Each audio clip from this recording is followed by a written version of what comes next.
Allah, Allah, Allah. Qalb, the first point.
اللہ روح second point.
اللہ سری third point.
چوتھا لطیفہ fourth one coffee.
Allah Akbar.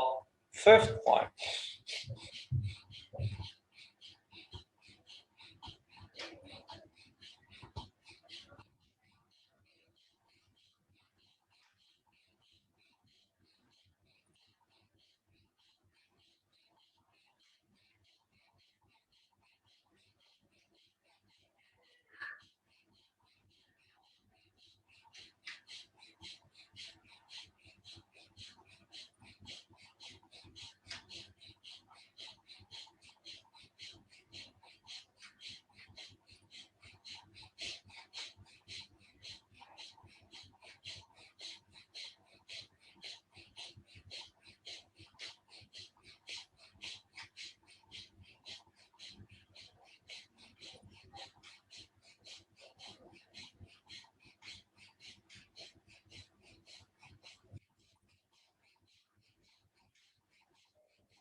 Allahu Naf. Sixth point on your forehead.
اللہ سلطان الاذکار seventh one پورے جسم اللہ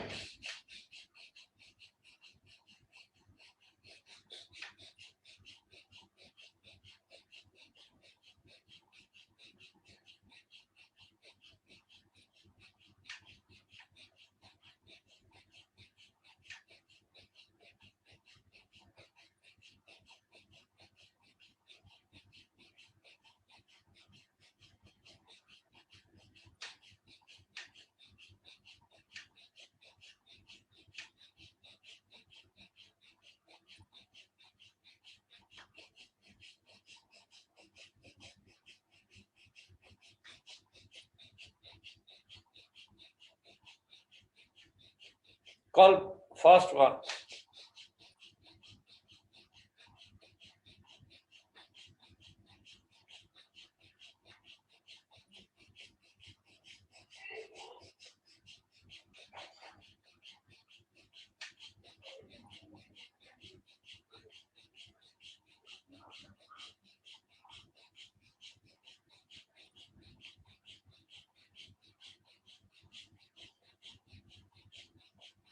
اللہ مراقبہ احدیت وحدہ لا شریک لک یا اللہ وإلہکم الہ واحد لا الہ الا هو الرحمن الرحیم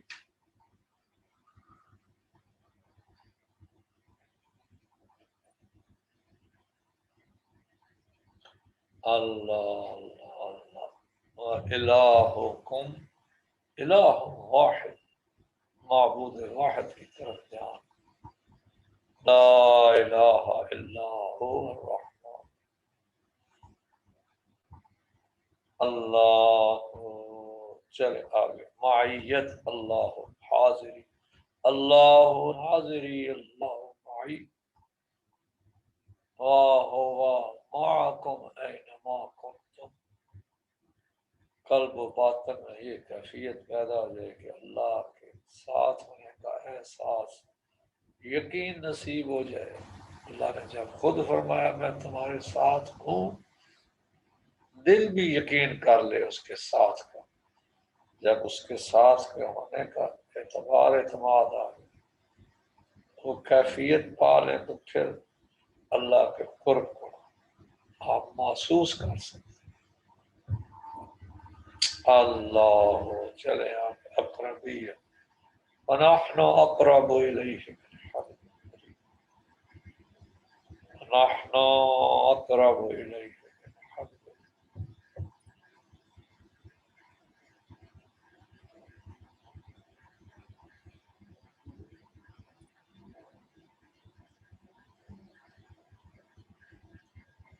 اللہ سیر کب لبیک اللہم لبیک سعدیک لا شریک لک لبیک ان الحمد والنعمۃ لک والملک لا شریک لک طواف ولیطوفوا بالبیت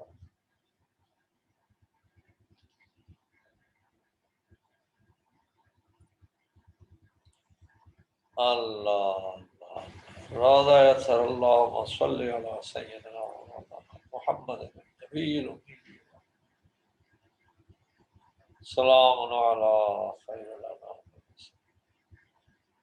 حبیب الہ العالمین بشیر نذیر حاشر طوف رؤوف صدق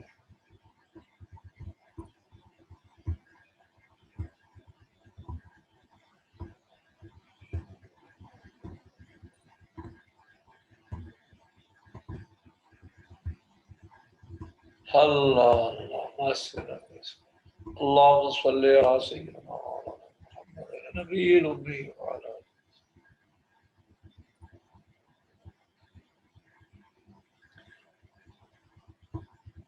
دعا فرما لے الحمدللہ رب العالمین والعاقبۃ للمتقین والصلاۃ والسلام علی رسول ربنا ظلمنا انفسنا وان لم تغفر لنا وترحمنا لنكونن من الخاسرين ربنا لا تزغ قلوبنا بعد إذ هديتنا وهب لنا من لدنك رحمة إنك أنت الوهاب ربنا آتنا في الدنيا حسنة وفي الآخرة حسنة وقنا عذاب النار ربنا اغفر لنا ذنوبنا ولإخواننا الذين سبقونا بالإيمان ولا تجعل في قلوبنا غلا للذين آمنوا ربنا إنك رؤوف رحيم اللهم إنا نسألك الهدى والتقى والعفاف والغنى اللهم إنا نسألك العفو والعافية والمعافاة الدائمة في الدين والدنيا والآخرة إنك على كل شيء قدير اللهم حبب إلينا الإيمان وزينه في قلوبنا وكره إلينا الكفر والفسوق والعصيان واجعلنا من الراشدين واجعلنا من الراشدين واجعلنا من الراشدين اللهم لا تدع لنا في مقامنا هذا ذنبا إلا غفرته ولا هما إلا فرجته ولا دينا إلا قضيته ولا مريضا إلا شفيته ولا ضالا إلا هديته ولا فسادا إلا إصلحته ولا عدوا إلا كبته ولا حاجة من حوائج الدنيا والآخرة إلا قضيتها ويسرتها برحمتك يا أرحم الراحمين اللهم إنا نسألك من خير ما سلك منه نبيك محمد صلى الله عليه وسلم ونعوذ بك من شر استعاذك منه نبيك محمد صلى الله عليه وسلم وأنت المستعان وعليك البلاغ ولا حول ولا قوة إلا بالله اللهم اغفر لنا ولوالدينا ولإخواننا ولمشايخنا ولأستاذنا ولجميع المؤمنين والمؤمنات والمسلمين والمسلمات الأحياء منهم والأموات إنك سميع قريب مجيب الدعوات يا قاضي الحاجات اقض حاجاتنا يا رافع الدرجات ارفع درجاتنا يا شافي الأمراض اشف مرضنا يا رافع البليات ادفع بليتنا وبليات المسلمين وصلى الله تعالى على خير خلقه محمد وعلى آله وصحبه أجمعين سبحان ربك رب العزة عما يصفون وسلام على المرسلين الحمد لله رب العالمين آمين آمين آمين يا رب العالمين آمین سم آمین. جی انکل آج کے لیے بہت بہت شکریہ جی. And we will carry this forward in part 2 and looking forward to sharing it with all of you. Allah Hafiz. Allah Hafiz.